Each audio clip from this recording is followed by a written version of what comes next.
Stefani Nur Andika, salah satu mahasiswi Prodi PGSD UTM Angkatan 2022. Nah, pada vlog kali ini aku akan membagikan cerita tentang perjalanan aku studi lapang ke Jogja. Tugas ini untuk memenuhi tugas UAS mata kuliah pengembangan kreativitas seni SD. Nah, nanti ke Jogja, tempat yang akan kita kunjungi yaitu ada keraton, museum, Candi Prambanan, dan juga ke Malioboro. Ikutin terus keseruan kita. Sampai jumpa di sana. Nah, teman-teman, kita baru aja selesai mandi. Iya. Habis ini kita mau makan, tapi masih nunggu teman-teman yang lain. Betul. Ini juga ada yang jualan pernak-pernik, ada tas, dan juga ada oleh-oleh. Terus ada gantungan, hiasan, belangkon. Di sini juga ada. Sekarang kita makan dulu bareng teman-teman. Mereka juga sama-sama vlog. Ada Fariza, Ais, Amel, dan juga Adiba. Ya, barengan. Nah, habis makan kita balik lagi ke bis karena kita harus lanjut ke lokasi selanjutnya, yaitu ke Keraton Jogja. Ikutin terus perjalanan kita. Kita baru aja sampai di lokasi Keraton Jogja, tapi ini kita masih di parkiran, jadi nanti untuk ke keratonnya kita harus jalan bareng-bareng sama teman-teman. Sekarang kita sedang menuju ke Keraton Jogjanya karena tempat parkirannya jauh, jadi kita harus jalan. Ini sekarang kita sudah sampai di sekitar area alun-alun bagian depan dari Keraton Jogjanya. Di sini banyak sekali pedagang makanan dan juga es, ada juga yang jualan pernak-pernik, aksesoris, tas, dan juga pakaian. Dan di sini juga termasuk lapis 1 atau bagian 1 dari Keraton Jogja ini sendiri. Dan di sini macet banget, guys. Nah, sedangkan di sini ini sudah termasuk lapis 2 atau bagian 2. Di sini tempat pendaftaran. Ini kita memasuki lapis 3 yang langsung disambut oleh logo dari Keraton Jogja ini.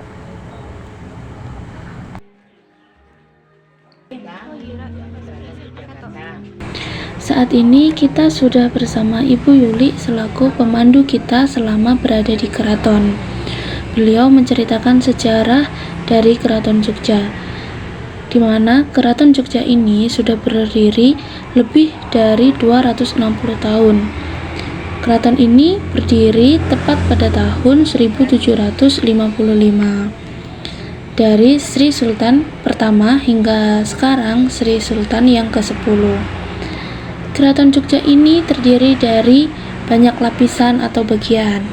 Nah, pada lapis pertama yaitu di depan tadi alun-alun yang biasanya disebut pagelaran dan sininggil. Nah, sedangkan pada lapis 2 yaitu pada tempat pendaftaran yang biasanya disebut Kemandungan Utara.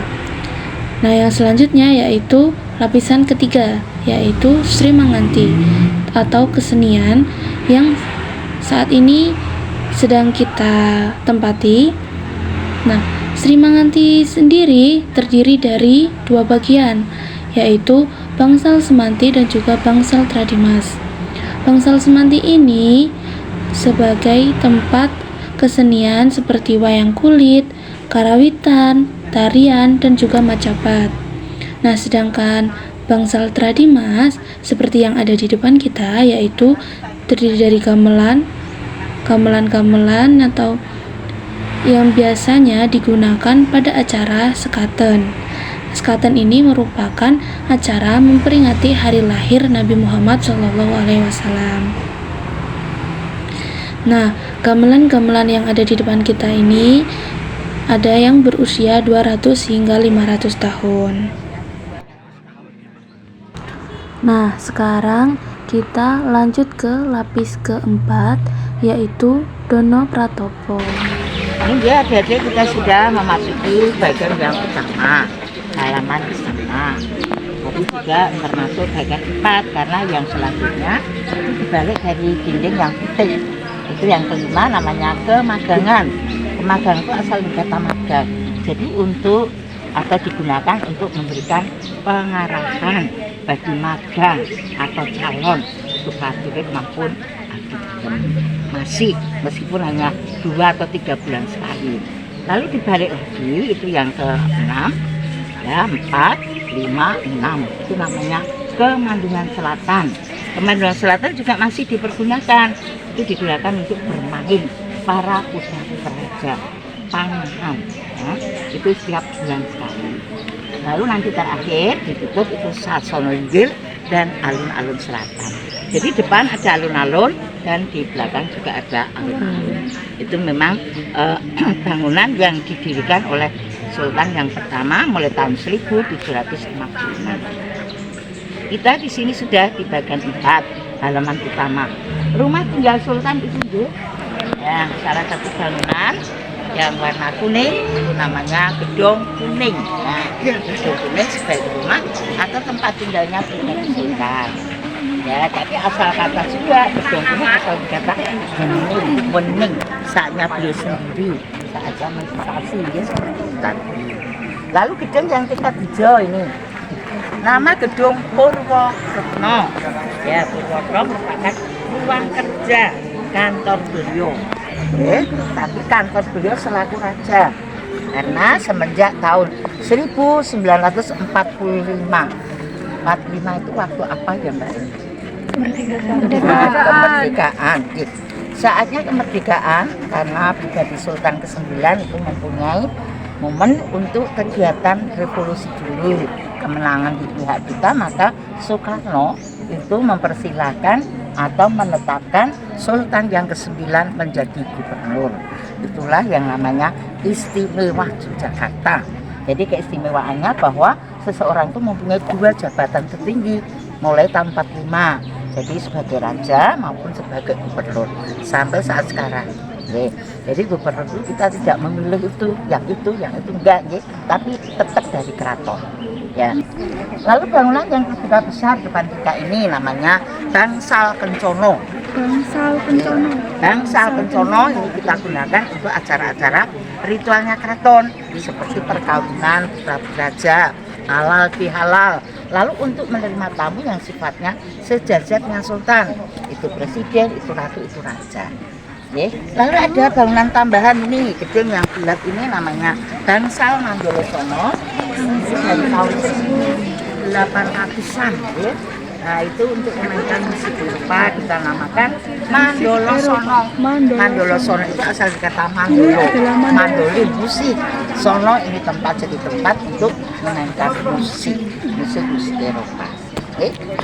Ini pohon perindang, hanya satu jenis pohon di halaman utama ini namanya sawo kecik, pohon sawo kecik yang kita kenal.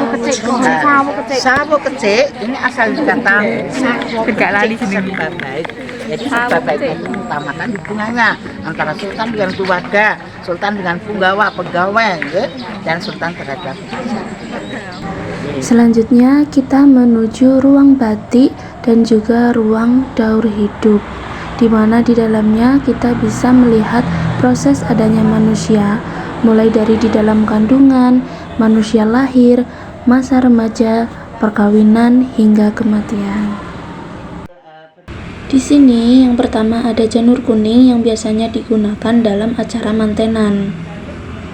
Selanjutnya, salah satu acara perkawinan yang pernah ada di keraton ketika Putri Sultan yang kelima dipinang oleh orang biasa yang berasal dari Lampung. Pernikahan ini diperbolehkan namun melewati beberapa tahapan seperti pemberian gelar terlebih dahulu kepada calon mempelai pria agar menjadi lebih setara dan nama yang lama akan dibuang dan menggunakan nama yang baru. Kemudian mempelai pria nyantri terlebih dahulu untuk di pinggir. Setelah nyantri, kemudian acara siraman untuk kedua mempelai yang mengikuti tradisi Hindu.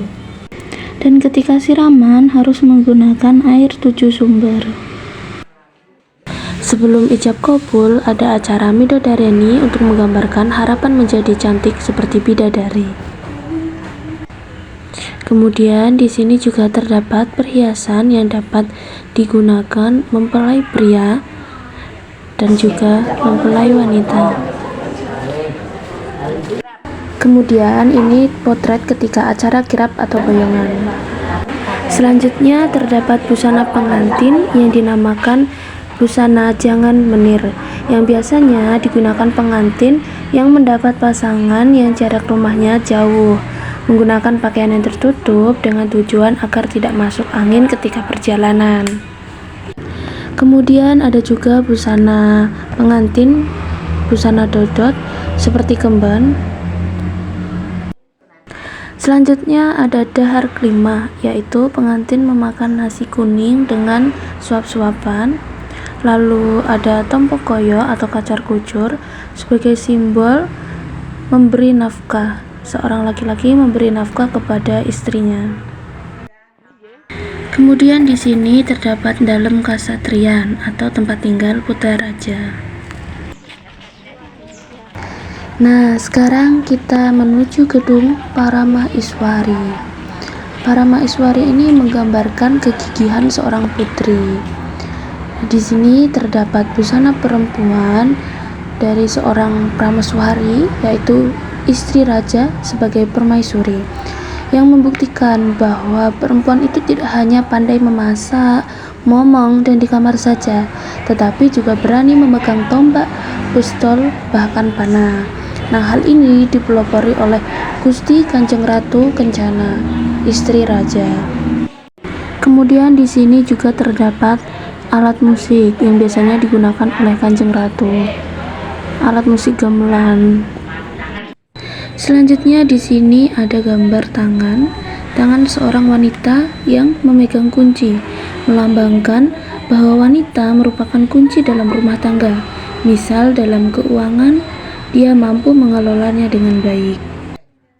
Kemudian di sini terdapat kain batik, yaitu motif karang barong dan karung, di mana batik ini tidak diperbolehkan dipakai selama di keraton, karena hanya khusus untuk sultan. Nah, untuk yang bawah ini baru boleh dipakai untuk bebas ya, kita masih bisa pakai, tapi untuk yang atas tadi tidak bisa karena hanya khusus untuk sultan. Kemudian di sini juga terdapat barang-barang peninggalan, ada juga aksesoris tari yang pernah digunakan, dan juga ada uang koin hingga uang kertas zaman dahulu. Kemudian ini terdapat potret dari Keraton Solo yang masih merupakan kerabat dari Keraton Jogja.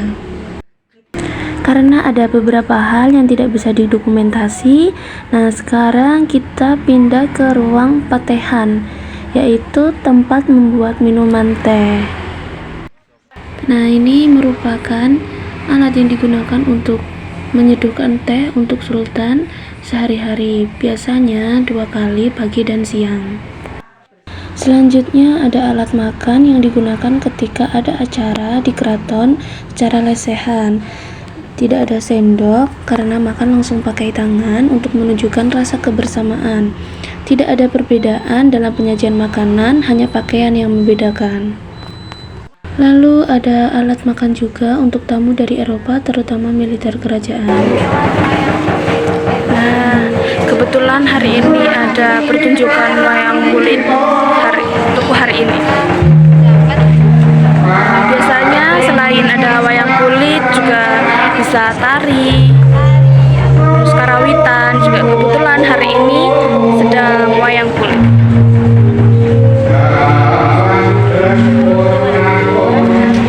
Nah, itu tadi kita dari Keraton Jogja. Sekarang kita menuju ke museumnya. Benar, museum apa kak? Kereta. museum kereta. Ye, saksikan terus. Bye. Ikutin terus keseruan kita. Oke, ini sekarang kita memasuki Museum Wahanarata. Nah, kita di sini dipandu oleh Bapak Joko. Beliau menceritakan bahwa museum ini didirikan oleh Sri Sultan Hamengkubuwono yang ke-6. Museum ini merupakan tempat penyimpanan kereta, dan di sini ada 23 kereta. Beliau juga menunjukkan potret bangunan museum pertama kali dari sebelum direnovasi hingga setelah direnovasi. Ini yang pertama, kita memasuki ruangan di mana ada gambar-gambar Sri Sultan Hamengkubuwono dimulai dari yang pertama hingga yang sekarang yang ke-10.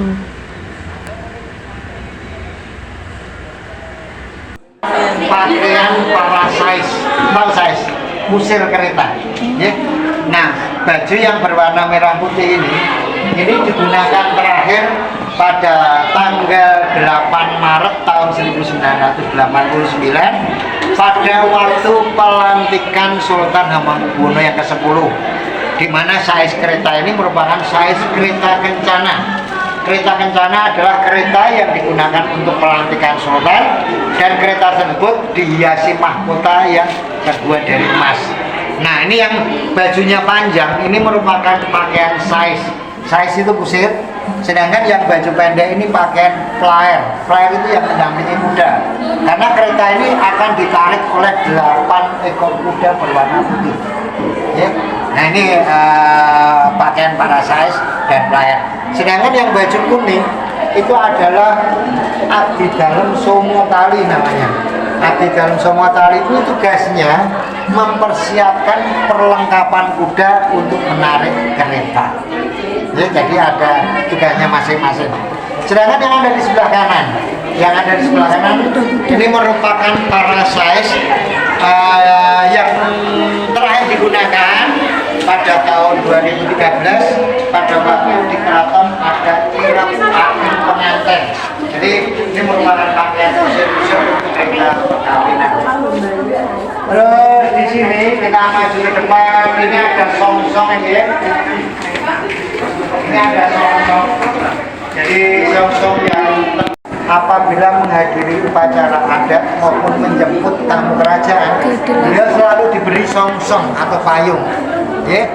Nah, payung ini pertama melambangkan status bahwa beliau seorang sultan. Terus yang kedua, sebenarnya payung ini tidak untuk memayungi beliau, tapi untuk memayungi agar bayangan beliau tidak diinjak orang. Nah, ini filosofi Jawa, karena bayangan kita itu merupakan jelmaan daripada saudara kembar kita.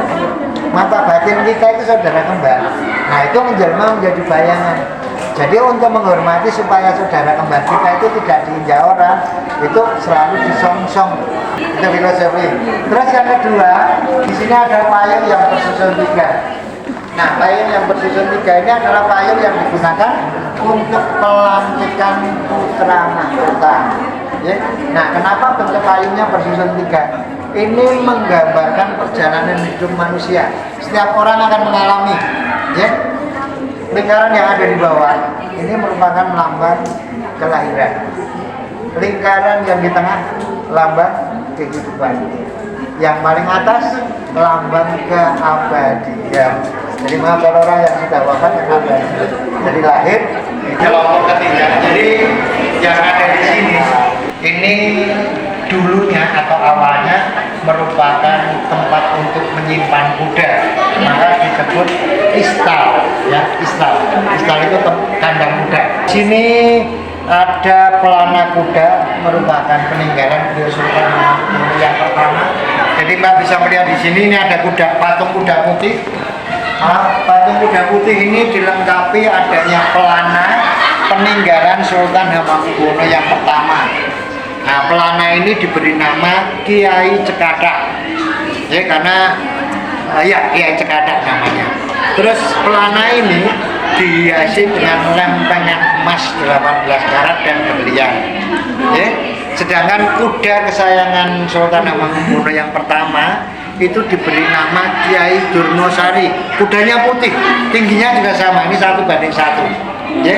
Sedangkan yang ada di dalam kaca ini merupakan perlengkapan untuk kuda yang disebut kendali kuda. Nah, kendali kuda yang ada di dalam kaca itu merupakan peninggalan Sultan Hamengkubuwono yang ke-6. Selanjutnya kita beralih ke tempat kereta-kereta. Nah, di sini ada kereta-kereta yang memiliki nama yang berbeda-beda, yang diawali dengan kiai ataupun yang tidak. Nah, di sini kita bisa melihat kereta Kiai Puspaka Malih. Dan juga ada kereta Kiai Kuta Kaharja. Nah, di sini itu keretanya memiliki fungsi dan juga makna tersendiri. Nah, di sini juga ada kereta yang dinamai Gus Gading. Nah, ini tanpa awalan kiai.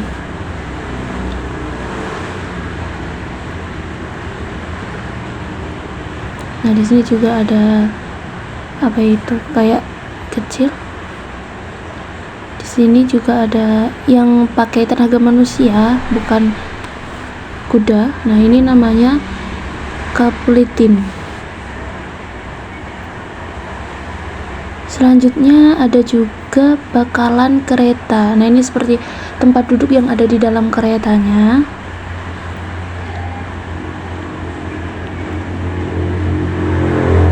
Lalu di sini ada kereta yang tanpa nama kiai, yaitu Landower Wisman tahun 1900.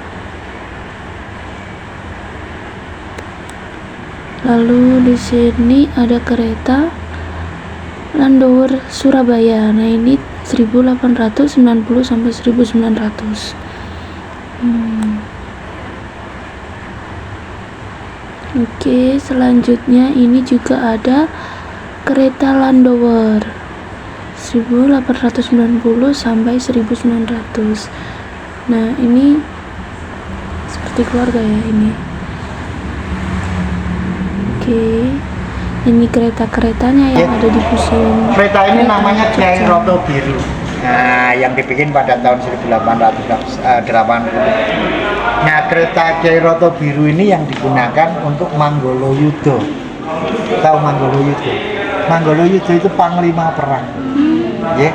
Nah, kereta yang ada di dalam ini kalau digunakan, selain ditarik oleh 4 ekor kuda, nanti di belakangnya terdapat seorang penongsong. Penongsong itu abdi dalam yang membawa payung kebesaran.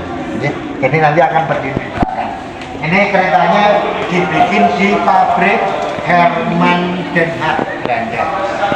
Sedangkan yang di belakangnya ada kereta Kiai Rejo Pawoko.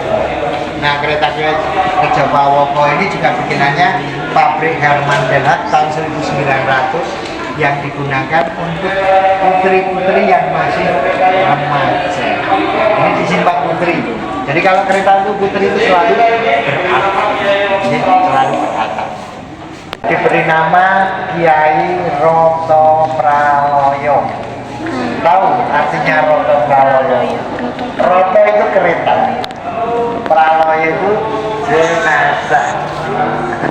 Ini ciptaan beliau Sultan Hamengkubuwono ke-8, dibikin tahun 1938.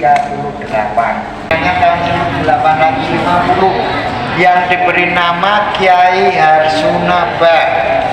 Nah, kereta Kiai Harsunaba ini dipakai beliau khusus untuk menjemput tamu-tamu kerajaan. Ini juga catnya masih orisinil. Lalu di sini juga ada kereta yang biasanya digunakan untuk kirap manten. Lalu di sini juga masih ada kereta lagi. Ternyata di museum kereta ini tuh sangat banyak banget keretanya dan memiliki fungsi yang berbeda-beda.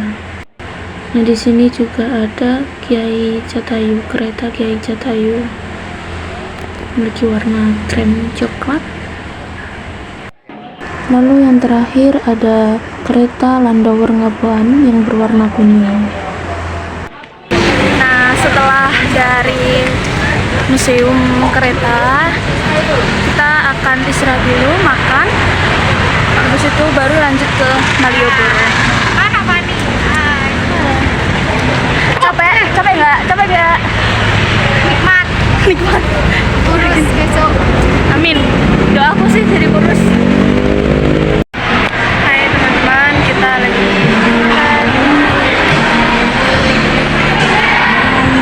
makan siang soma. Nah, sebelum ke Malioboro ternyata kita mampir dulu beli oleh-oleh ke Bakpia Wong. Halo teman-teman, sekarang kita lagi ada di Malioboro, mau belanja dulu, tapi karena cuacanya mendung, udah gerimis, kita pakai payung, dan karena waktunya cuman 1 jam, kita harus cepat-cepat. Terjebak hujan di Malioboro, harus cepat-cepat kembali karena waktunya tinggal 15 menit lagi guys.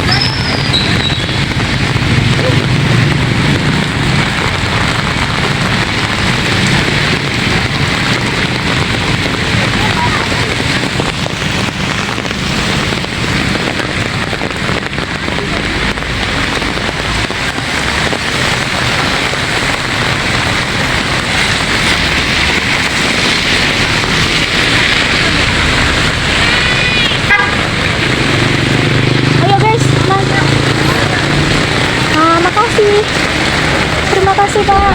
Nah teman-teman, kita udah balik lagi ke busnya.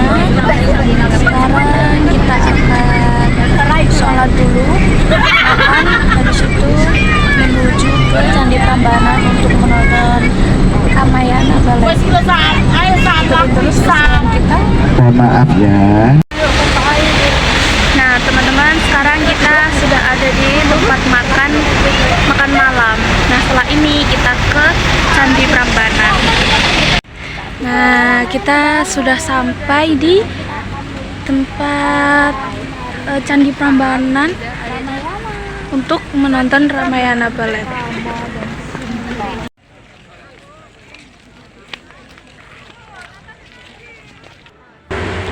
Sekarang kita udah jalan masuk. Nah ini disambut oleh patung Hanuman. Wow, serem banget matanya. Nah ini acaranya udah mau dimulai, lagi pembukaan dan nunggu MC-nya untuk membuka acaranya.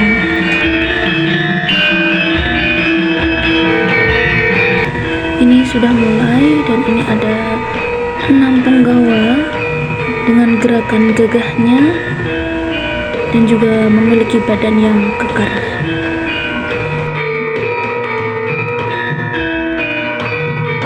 Kemudian ada Dewi Sinta yang menari dengan Rama Wijaya dengan keanggunan dan kelembutan dari Dewi Sinta serta kegagahan namun penuh perhatian dan kasih sayang yang diperlihatkan oleh Rama Wijaya. Kemudian Kijang Kencana dengan kelincahannya mampu menarik perhatian Dewi Sinta. Kemudian penari putri dengan kelembutan gerakannya yang sangat kompak dan penuh kehati-hatian, melambangkan karakter yang sangat lembut. Lalu ada Hanuman dengan kelincahan gerakannya yang memperkuat karakter. Lalu Rahwana dengan gerakan gagah dan agresifnya serta make up yang lebih seram memperkuat karakter antagonisnya. Lalu karakter burung yang sangat pawai dalam gerakan terbang sangat memukau. Kisah Rama Wijaya dan Dewi Sinta merupakan kisah percintaan yang menceritakan tentang kesetiaan, penantian, serta ketulusan di antara keduanya yang melambangkan cinta yang sejati, serta di mana kebaikan akan selalu menang. Kisah ini merupakan kisah yang sangat menarik dan dramatis yang seharusnya selalu dijaga hingga sekarang. Nah, ini pertunjukannya udah selesai, kita udah selesai foto-foto, sekarang mau balik lagi ke bus dan pulang. Sampai jumpa di rumah.